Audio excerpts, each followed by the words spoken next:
What's up, guys? Zeus here, back with another video, and happy holidays.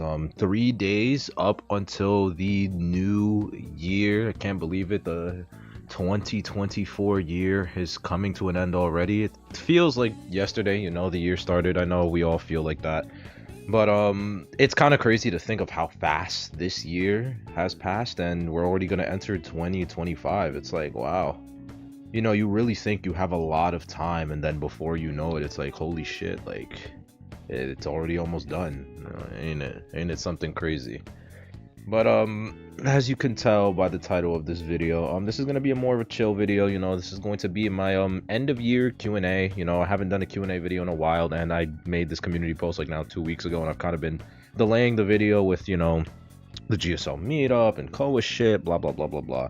So yeah, this is just gonna be chill little video. If you want to do something else while you just have this video playing in the background, you can do that. There's not gonna be really much gameplay on the video. It's more or less just gonna be Acrobat sitting on the swing in the new room that I have now. Yeah, I finally got an expensive room. I'm no longer living the free life. So yeah, I hope you enjoy, and thank you for everyone that submitted your questions. So I will open up, and I'm just gonna be going us from first from C. We have Fig. So our first card is Fig. How am I doing? I'm doing great. Hope you're doing well. What are your favorite games at the moment? As of right now, I'm really enjoying My Hero Ultra Rumble. That's practically the only game I play when I'm not playing IDV. I kind of have my phases. I stick to what I like playing. And I don't know, I don't get out of the comfort zone when it comes to what I like or what I dislike, I just I stick to what I know. I am gonna get Sonic Frontiers. I am gonna play that because I saw Sonic 3, and I'm in my little Sonic phase again right now, since I'm reminiscing about playing Sonic Colors on the Wii, Unleash, Secret of the Rings, all that fun stuff. Does GSL have any plans to join future tourneys? Well, we are doing COA, so that is the thing. Yeah, for if there's any future question down the line about asking us for, yes, we are doing COA. We are making a return for that. We did decide to just do COA and whatnot as a team, probably one last time. So I don't know anything for the future, but I know this is COA for us, at least, and we are trying. Can we also have more videos of you criticizing Jan? It's so funny. I mean, whenever they got finals going on, or COA playing, I will definitely be there to like poke fun at Jan and Hasha. Now Hasha, you're kind of catching a stray, but just know, keep doing you. You're improving. So yeah. But I will be obviously, yes, I will keep up the IVL IJL commentary. It has been a while since I've done that, just final season and all that, but I am done with all that shenanigans. Our next question by Melly is period. Why is Melly Melly? Why did the Melly Melly the Melly with the Melly? I don't know, man. Are you gonna get another S badge other than forward? I don't know, to be honest, because I kind of just play whatever character is needed. I don't really grind S badges. Forward was kind of like my one exception because of how long I was playing him, even since like COA 6, how I was the forward player for GSL. So when it came to forward is like, kind of like, I guess, like my special interest in when it comes to the badge. It's like it needs to be the badge. For forward, yes, I need to get the badge. And if you could buff or nerf anybody, who would those characters be? So we're gonna nerf Goatman, and we're gonna nerf Ivy another time. We're gonna buff forward. Yeah, that's it. Yeah. Matthias Lover 69 asks, I can imagine what this question is. Let me, before I even look at it, I'm gonna assume it has something to deal with Puppeteer or Fire Investigator. One of the two. Puppeteer or Fire Investigator, or both. I'm not even looking at it, I'm gonna see it.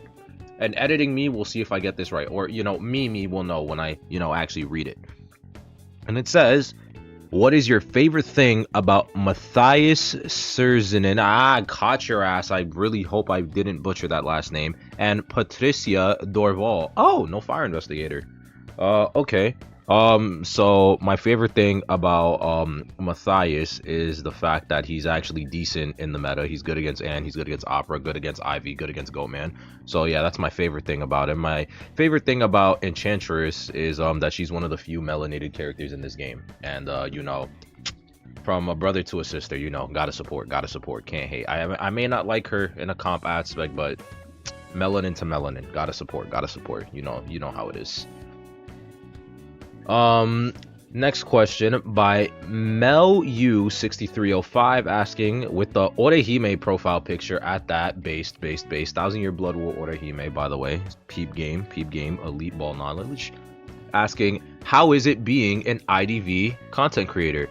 And I'm going to be completely honest, sometimes it's good, sometimes it's fucking shit. just blatantly speaking. Sometimes it's good, and then other times it's just not good. Like, it really isn't, like, it's not at all out to be like being a content creator, not unless like you're one of like the few that are like making hundreds of thousands of dollars or something, you know.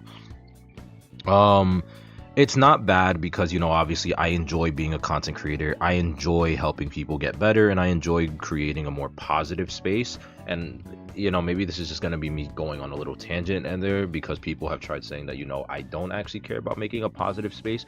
What I care about is making a space where people feel comfortable to express their ideas in a, you know, normal fashion without feeling the need to be attacked regardless of what that opinion is. And not a, you know, la la land, super happy, hunky-dory, there can be no conflict, there can be no nothing. I'm not trying to create that. I'm just trying to create a space where people can talk and have conversations without feeling as if their opinion is invalid because this person on Twitter or this person on Discord said so. But it's all right. Like, it's not it comes with good and bad, like most things, but it's not the worst thing ever. But I won't lie to you and say like it's, oh my god, it's amazing, you know, like if you have the motivation, do it. And I'm not saying that if you do have the motivation to not do it. If you do have the motivation, go ahead and do it. But there's a lot of, you know, problems that come with you know, being a content creator in this community, which I think over the course of this year alone, I think I have showcased a lot of those problems, which is crazy. Our next question by IamMuse97, how is Hullabaloo performances in ranked mode? I haven't been playing much these days, and when I met him in Q match, I literally have no idea how to kite him. So the thing with Hullabaloo, Ray, is that Hullabaloo is just permabanned. So that should already tell you enough. His performance is non-existent because he's practically permabanned. However, I will say, in theory, he is just an Opera 2.0. Think of Hullabaloo as like release Opera, except we already know how to deal with him because they are so similar in kit. It's just Tide Farm, Cypher Rush, dying corners, and it'll practically always turn out to a draw, assuming nobody makes a mistake. Assuming nobody makes a mistake, it should always end up being a draw if both sides play perfectly. As for kiting him, it's kind of like you gotta rotate the second you know where he is, and then afterwards you gotta just like play tank characters and use your abilities to keep distance. You practically gotta keep out of line of sight 24/7. The second he sees you, just know like you're gonna die within the next 30-40 seconds because of how cancerous that chase is. Next question by Alaban Zodi asking, hello Zeus, I just have some small questions. All I'll be asking, how do you stay confident playing in the game? I just let myself know that I'm better than more than half of the people that play this game, like literally on the most egotistical level possible. You just gotta, you ever heard the phrase fake it till you make it? You gotta keep telling yourself that you're that bitch, even if someone proves you that you're not that bitch. But you still gotta keep it going, because if you don't have ego, you don't have mentality to get better and to be better.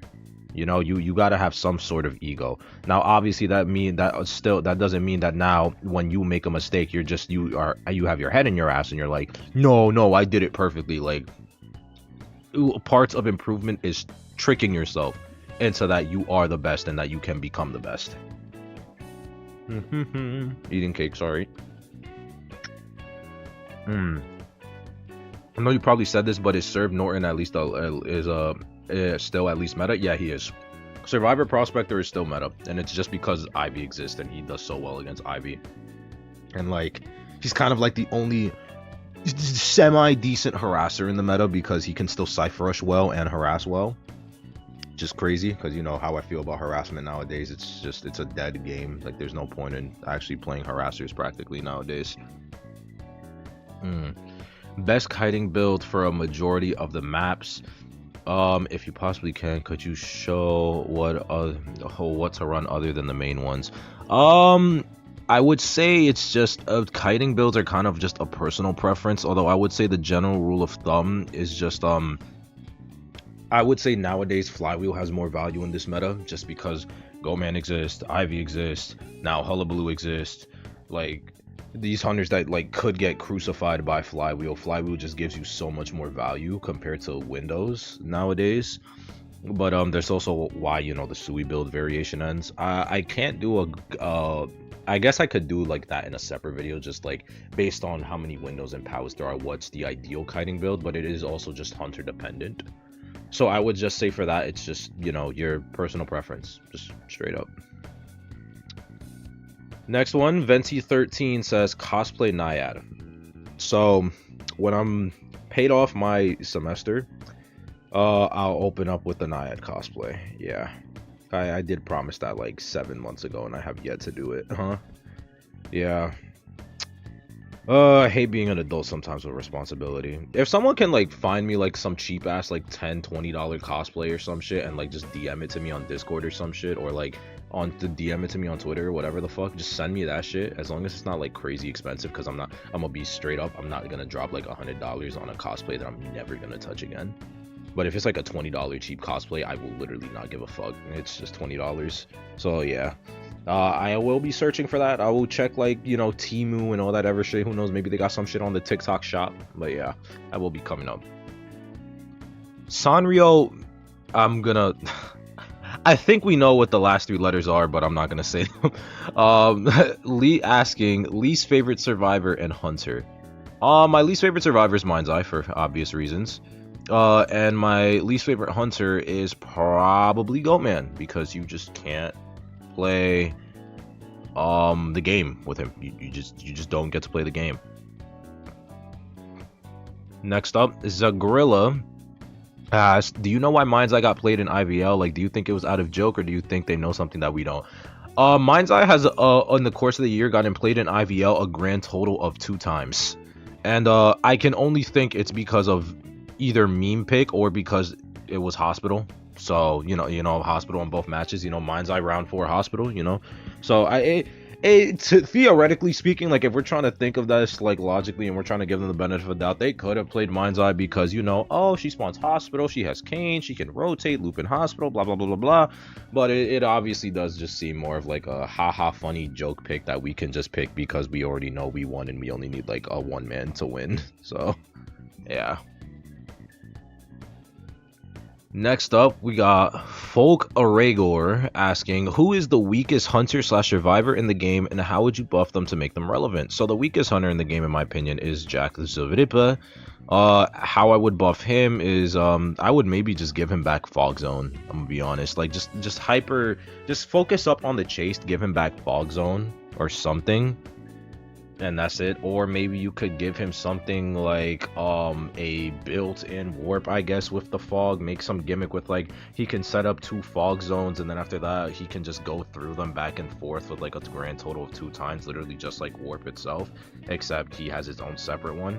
Although I doubt they would do that, because that would you know, that would actually be a smart thing to do on how to buff a hunter that is already a chase oriented hunter.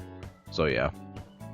As for the survivor, Mind's Eye, again, how I would buff Mind's Eye is just decrease her, you know, kiting buffs the same way they did mechanic. And you know, if any of you remember that original Mind's Eye buff that she was supposed to get, where like she has the pushback with the cane, give her back that shit as well. I don't know why they took that away. I still don't know why. That buff where she was going to be able to slam her cane down, and depending on how close the hunter was, they would get pushed back, would have been so good for her. Because then she would actually be viable. Like, you can't say like, oh, you're playing Mind's Eye. She's like, no, the hunter gets near you, you push them fucking back. And you still have the little walk speed boost thing after you push them back and everything. Oh, Sonic Frontiers just finished downloading. Haha. Yeah. So yeah, like, that would have made her viable. Like, for me, I would have liked that. Next up, we got Jake OL 2132 asking full survivor list for ranked ordered best to worst off the top of your head. Oh fuck, this is horrible because I don't remember shit off the top of my head. Let's see. Best to worst, and here we go. Merc, Anti-Seer, Acro, Psych, Priestess, Officer. Yeah, that's about it. That's about as far as I got. Everything else is just requiring me to think, and that's not off the top of my head. Next up, Soy Sauce XNS4NC asking, do you pay attention to the lore? What game would you like animated first? I don't pay attention to the lore, not that much. What I would like to see though is how the hell Gravekeeper went on a kill streak. That's what I want to see, because from what I know of the lore, this nigga Gravekeeper killed, you know, opera and violinist, and along with some other people. So I want to see like what was going on there that he was like, yeah, I just gotta catch a body. I have to know. I have to know what was going on there that he was like, yeah, I wanna murder some people today. You know, today I don't feel like doing anything but murdering people. And it's like, oh, well, thank you, Gravekeeper, for sharing that with the class. The nearest police station is about 2 miles that way, and I will just be personally escorting you over there because I don't know what the fuck you're on. So yeah, I wanna know more. I wanna know about that specifically. I don't really have much as for, you know, lore shenanigans. So hopefully that answers your question at the very least. Next up we got Alex and Dredanem 7997 asking, what kind of buff would you give to Matthias to make him somewhat viable? Like not OP or anything, just decent. Matthias is a weird character because if you buff Matthias in any way, you kind of forcefully make him viable. I would maybe say just take away the nerfs that they gave him previously. Whatever his last bunch of nerfs were, because I know he did get nerfed. Just take those away. And yeah, he would be more viable than he is currently. Because practically it is, if you know it's a Matthias, you countercomp the Matthias, and then he just loses. He just loses and cries. That's about it. If you could, by Joysticker, if you could add any improvements to the game, what would they be? Fix the ping, number one. But, yeah, number one, just fix the fucking ping. Like, please, for the love of God, make the ping better. Number two,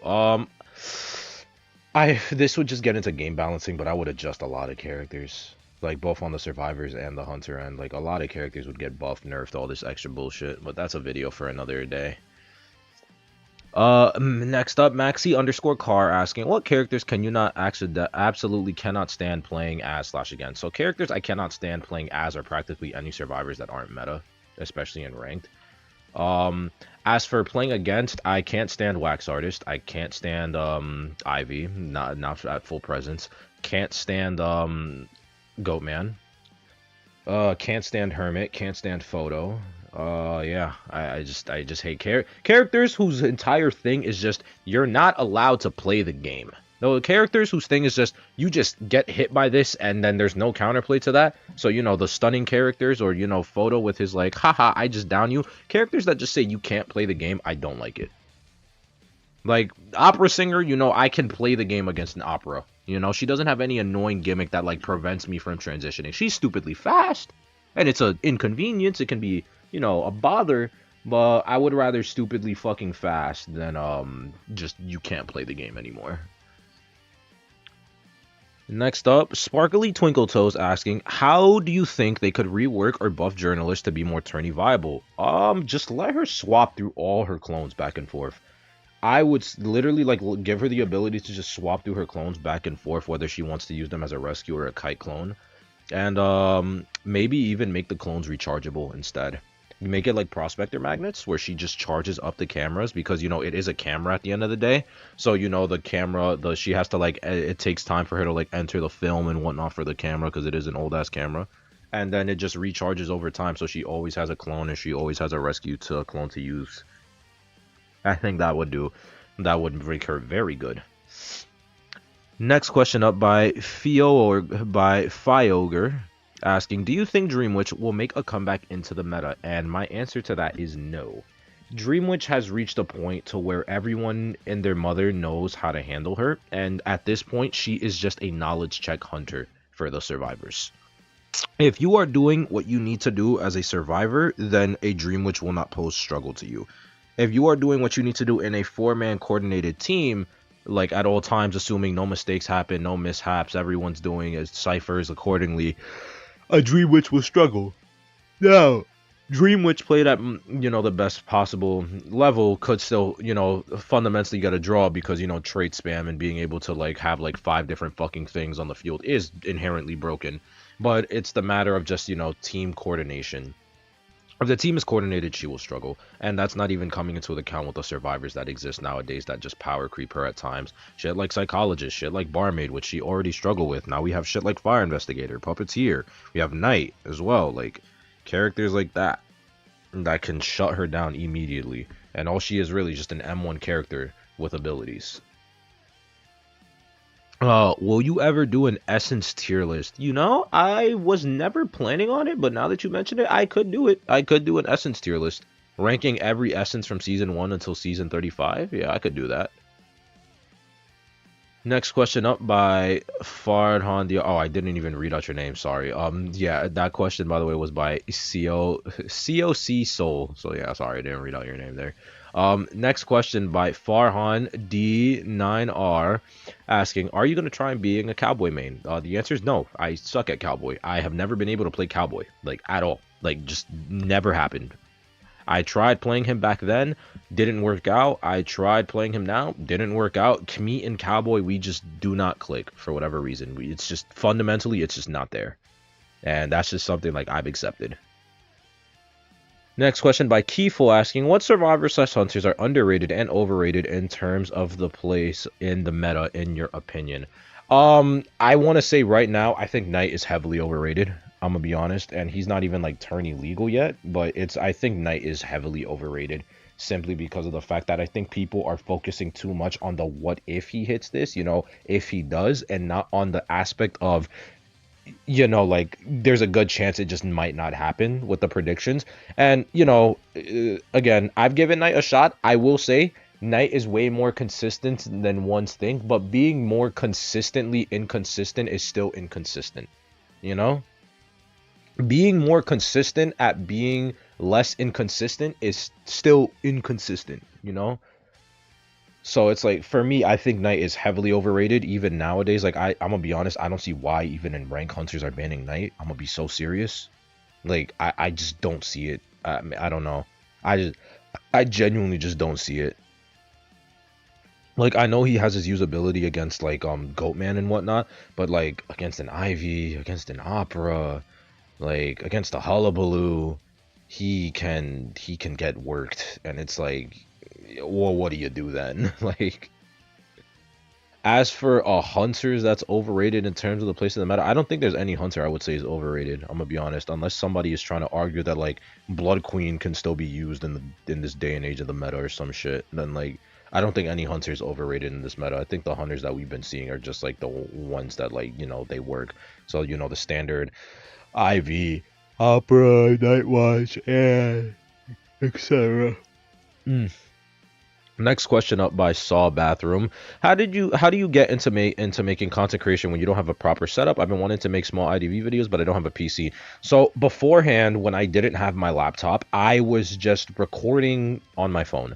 I would save my matches, screen record them from my phone, plug in my headphones, and speak into a headphone mic, and then edit on CapCut on my phone. And this is when I still streamed on Omelet Arcade before I got everything. So I know the struggle, but that is how I would do it.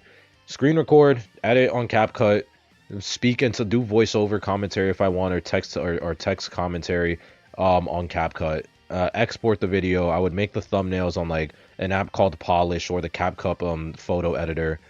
Yeah. That is literally it. That is how I would make my thumbnails. Just straight up. That is how I would make them. And record my videos. Next up, question by Always Mango. What hunter would you want to see being used more if said hunter could be buffed into the meta? Violinist, baby. Let me see them strings. Rashoman 1950 asking, now that it's already been a full year since you've returned to making content, is there anything you've learned during that time you wish you knew now, in both technical stuff and mindset? So technical stuff, I wish I knew how OBS worked back then, because if I knew how OBS and all this streaming setup and all this, like, you know, transition bullshit worked back then, it would have been way easier making content creation when I was doing it. As for mindset, I wish I never stopped, because I was able to, in the span of a year, grow over 6,000 subs. When I first started making content creation, when I first started doing content creation again, I was at 1.3k, and now I'm close to 8k. So I wish that I just never stopped. And it's funny I'm saying this now, because obviously I think, as we can tell, November to December, this last 2 months of the year has been rather slow for us on the content side. I haven't really been uploading much. And I guess it's just because I was putting more time into school, but obviously not an excuse. You know, I still want to keep up the grind, which is why now that I'm on winter break, I do want to go back to trying to record, you know, like at least one video every day. But again, Koa season, whatnot, all that extra shit. So yeah, I wish that I just never stopped, because now that I know how far I've grown now in only the course of 1 year, I can only imagine the course of 2 that I missed, you know, that I stopped. Like, what could be my channel now if I didn't stop for those 2 years, you know?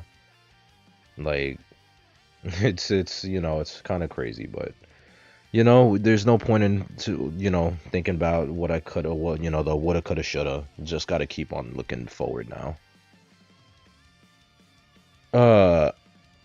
Next question by Clown Allergy. Do you think that a non-meta hunter like Axeboy Lizard can play in a tournament when you're really good with it, especially the first or second round? Okay, that's an interesting question, because I think in theory, yes, if the opposing team doesn't know that you play those characters. If your opposing team that you're facing has no fucking idea that you play Axeboy or Lizard, and they're assuming that they're gonna play into like an Opera or an Ivy or some shit, and they go like a standard like Opera Ivy comp with like maybe like a specialty in there. So let's say it's some bullshit like Wildling, Psychologist, Puppeteer, and Seer, for example, pretty generic. I think you could go into round 1 with a non-meta hunter like that, but are you gonna win? No. Will you draw? Potentially, if you play it really well. Winning, I just won't see it happening unless like the survivors fuck up, or it's like something like really out of fucking left field that gets them.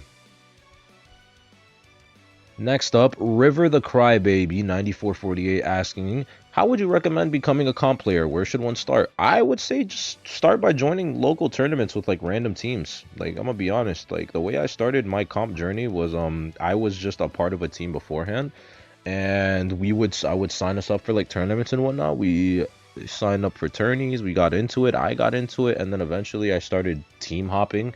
I was on a bunch of different teams, like from the, it starts from like Koa 4 all the way up until Koa 6. So I was just team hopping back and forth, joining different teams. Yeah. You just gotta, you know, start finding a team, join a team just to start, get your foot in the, just get your feet in the water, and then eventually as you grow, then you can decide where you want to go from there. Next up by Homest 855 asking, what did you think about this year's Survivor and Hunter releases? Were they a disappointment, or do you think NetEase did a good job this year? And then what are your thoughts on how the meta developed this year? So I'm gonna be on, I'll answer the second one first, because that's actually the easier one to answer quickly. For your second question, I think the meta developed horribly this year. I think the meta was perfectly fine without Ivy or Goatman or Hullabaloo. Like, maybe Ivy is like pushing it a little, like let's keep Ivy, and I think that should be the end of it. But ever since Hullabaloo and Goatman came out, it's just been dog shit. Like, the meta's horrible for survivors. It's absolutely horrible. Great for hunters, horrible for survivors. I absolutely despise this meta. It's horrible. I hate it. It's so boring. It's so lackluster. Like, it just became into like kite for a long time and eat a bunch of hits and die in a corner. Like, it's not fun at all. It's really fucking boring. As for what I think about the Survivor and Hunter releases, I'm disappointed with the Survivors and I'm content with the Hunters. And I say content because obviously, you know, the Hunters need to have strong Hunters. However, I'm disappointed in the fact that they released so many strong Hunters in 1 year. So it's like you had Opera Singer who was dominant for a year, you know, then Ivy came out, which is fine. Ivy became the new best Hunter, and then literally like a couple months later, then Goatman comes out, and it's like, well, okay, so now Ivy just gets tossed to the side. Now the new best Hunter is Goatman, and you have Hullabaloo that comes out literally like again another 3 months after, and it's like, okay, well this guy like he could be put here, he could be put here, he could be put here, like it's like, and you just compare the Survivor releases. Like, are you really like, you can't sit there and tell me that we can compare Puppeteer, Fire Investigator, Pharaoh Lady, Knight, and is that it? Is that it for Survivors? Did I miss anyone? Puppeteer, Fire Investigator, Pharaoh Lady, Knight. I think that's it. Let me know in the comments if I missed anyone. But yeah, you can't tell me those characters are comparable to the power of Ivy, Goatman, and Hullabaloo. Like, you simply cannot. If you tell me that, I will just look at you and think you're delusional. Because like the difference in quality and like the strength of those characters are so like out of this world compared to the Survivors. It's asinine. And then when people hear me say this, they'll go crazy. They'll be like, well, Zeus, you still have forward and you still have... And I'm like, well, I mean, if we want to look at this from a ratio to ratio perspective, you know, you can actually see, you know, Hunter, it is Hunter-sided. Because people get focused on, you know, oh, well, only 3 Hunters out of 30, blah, blah, blah. Well, it takes 1 Hunter per 4 Survivors. So 3 Hunters is 12 Survivors. So, yeah. With a tenth of the Hunter pool, with a tenth of the Hunters out there, you get rid of, there's 45 Survivors, you get about a fourth of the Survivors gone. So just keep that into perspective. A tenth of the Hunters gets rid of a fourth of the Survivors. So just keep that in mind. And again, I'll probably turn that into its own video if people really want to get into it. Next up, Angry Gamur asking, if you continue Survivor rank next season, could you see yourself going for badges like Cowboy, Wadling, or Batter? It would be very fun to see you play other harassers at a high tier level aside from forward. You see, I would love to play these characters, but they all get clapped by like the big dogs. That's my problem with them. And it's like, the amount of effort I have to put into them in order for me to just draw compared to just playing a character like Prospector, or just a character that I already have mastered, it's just way easier on the brain. Like, it's a way simpler workload. Although, I will say I did used to play Batter back in the day. Back during, like, Coa 5, I was a Batter player. And Batter is very fun. I still, to this day, think that the Batter nerfs were completely unjustified. They were not needed in the damn slightest. But, I'll maybe see about at least going back to Batter, because I do miss Batter. Batter is fun. I do like Batter. Favorite Survivor and Hunter design wise, my favorite Survivor is probably, funny enough, Fire Investigator right now. For me, I just love Fire Investigator's design. I loved his essence. I loved his little story concept. He's an arsonist and all that shit. He just does what he wants to fucking do because he feels like doing it, and he wants to, you know, like have his own, like, you know, self-fulfillment issues and whatnot. And I really like his S tier. Spirit Fox, I think, is one of the best S tiers they've released all year. If not the best S tier they've released all year, because of its simplicity, but of how nice it looks. I don't know, I just really like Spirit Fox. And then Hunter, of course, you know, it's gonna be Violinist. Inferno Sonata, one of the best skins they ever fucking released in this game's history for the Hunters. It's so beautiful. It's simplistic, but it's down to the detail. It's mwah, like it's amazing.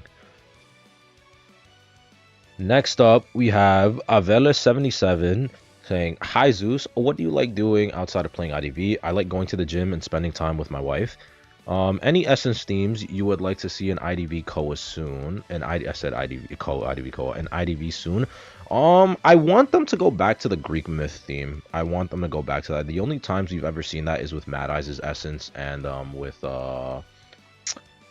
whatchamacallit, the Hermes forward skin. I want them to go back to Greek myth, but that's just because I'm a Greek myth nerd. How do you feel about this next upcoming Koa? Who do you think will be played more? Who would you like to see played more, etc.? I feel this Koa is going to be boring as fuck.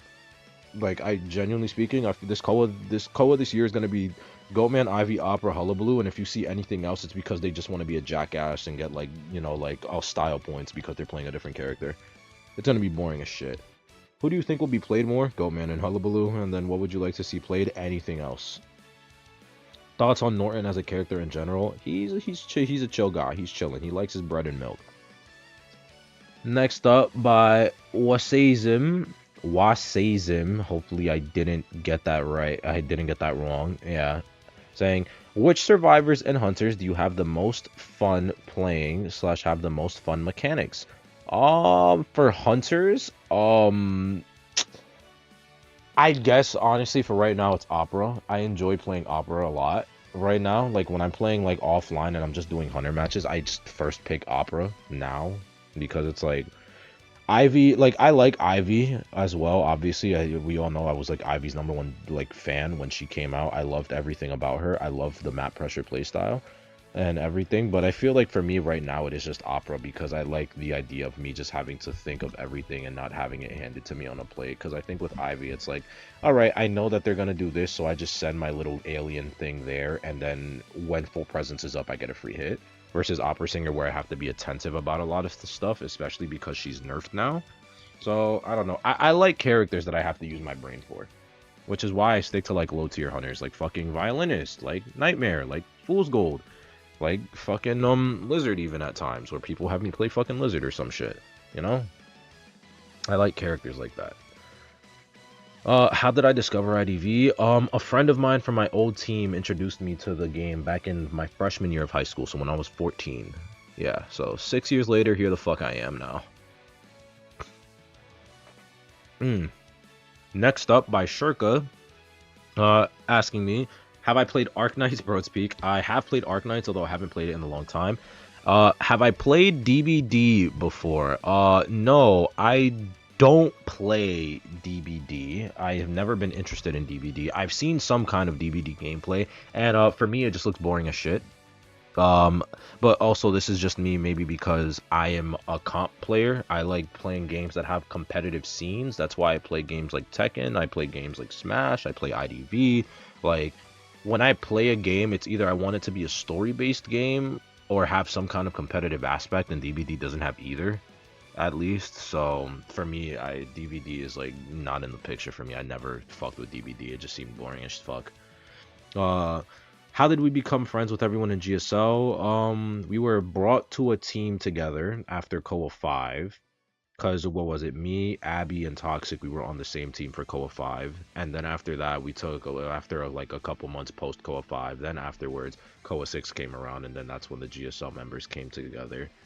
And then Pearl came around a year later during COA 7. Any GSL members want to become YouTubers like you? Not really, aside from Toxic, who wants to do his Twitch streaming shit. And then any collabs with other YouTubers anytime soon?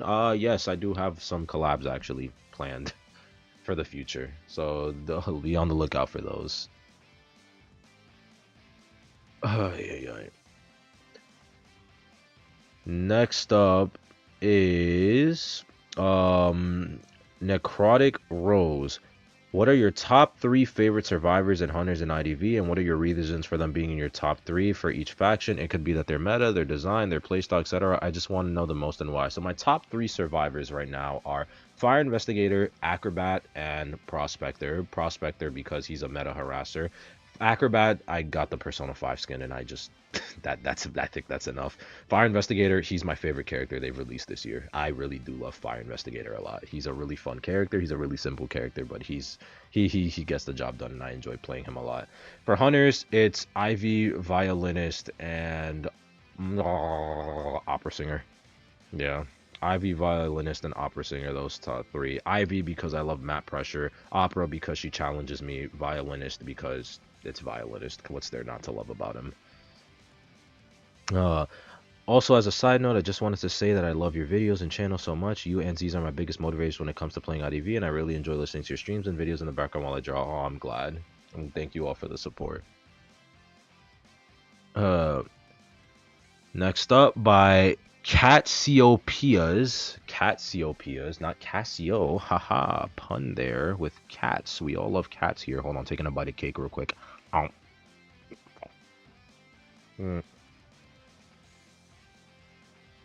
This cake is good. It's red velvet.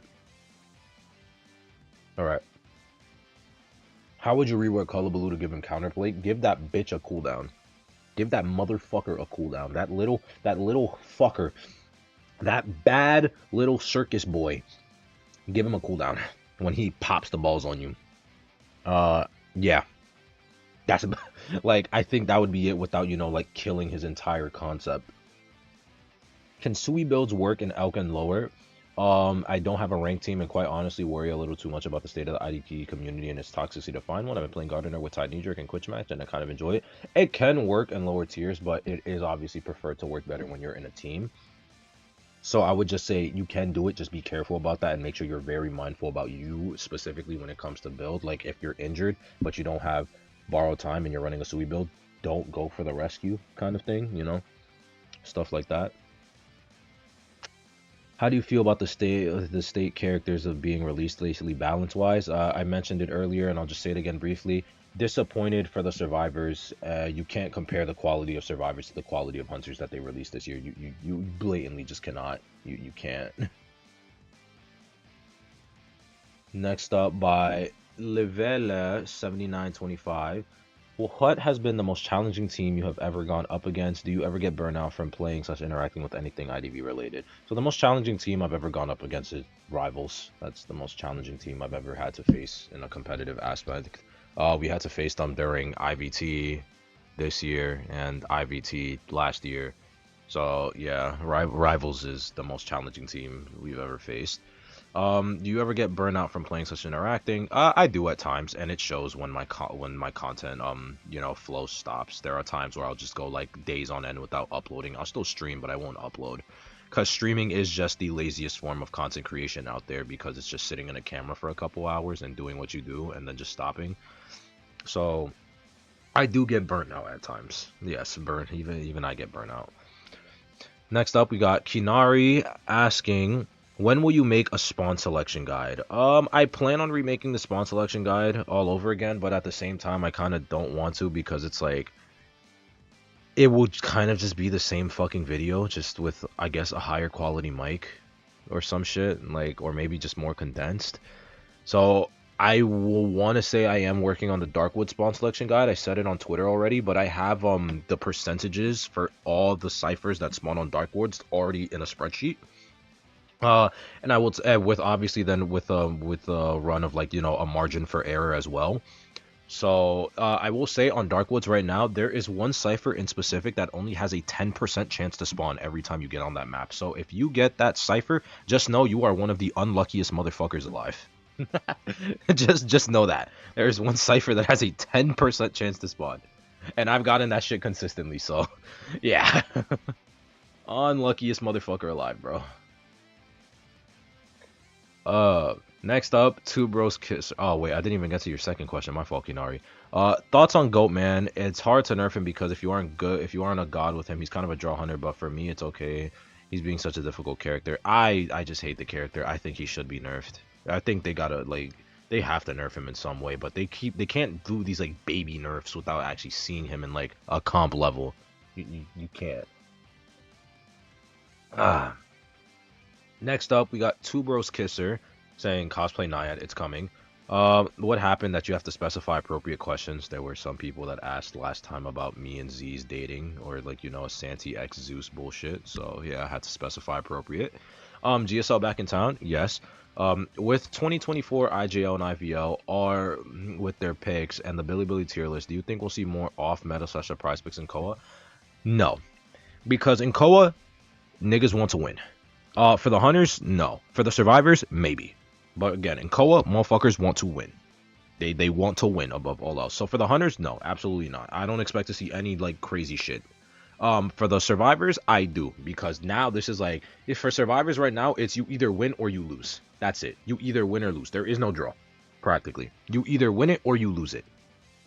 So I expect survivors to do some batshit crazy stuff, bro. Like, I expect some crackhead team comps. Second to last question now.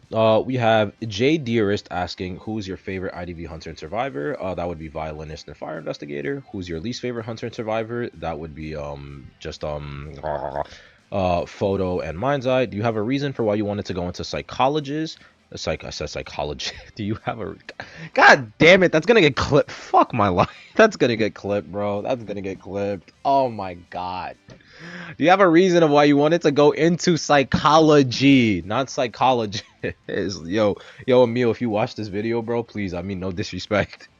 I mean, no, the disrespect, Emil, please. But yeah, from a young age, I needed a lot of therapy because I have just a lot of, personal problems that happened to me when I was a kid. So I needed a lot of therapy growing up. So I want to go into psychology just because, I want to become a therapist and whatnot. And I also just like studying the brain and like studying people, I guess, how the mind works, how different interactions can mean different things, etc. Opinions on Northern Campbell, he's a chill guy. And finally, funny enough, Z's Vovgi Cinco asking, now that you finally hit P tier, what is your next goal as a comp player? Next goal as a comp player is to go to Koa. That's pretty much it. The next goal is go to Koa. That is the plan. Go to Koa, perform, make a name for ourselves, and see what we can do. That's it. That's all I ever wanted. Well, guys, that is going to be it for the video. I hope you all enjoyed the end of year Q&A. When I upload this, it'll probably be the 29th or the 30th. So it'll be at least a day before New Year's Eve that you guys will see this video at the very latest. But thank you all for your questions, and let's walk into 2025 feeling good, feeling nice, and I'm praying that we all get our biggest hopes and dreams. So thank you all for watching, and I will catch you on the next one. I'm Zeus, and I'm out. Peace out, everyone. Love you all.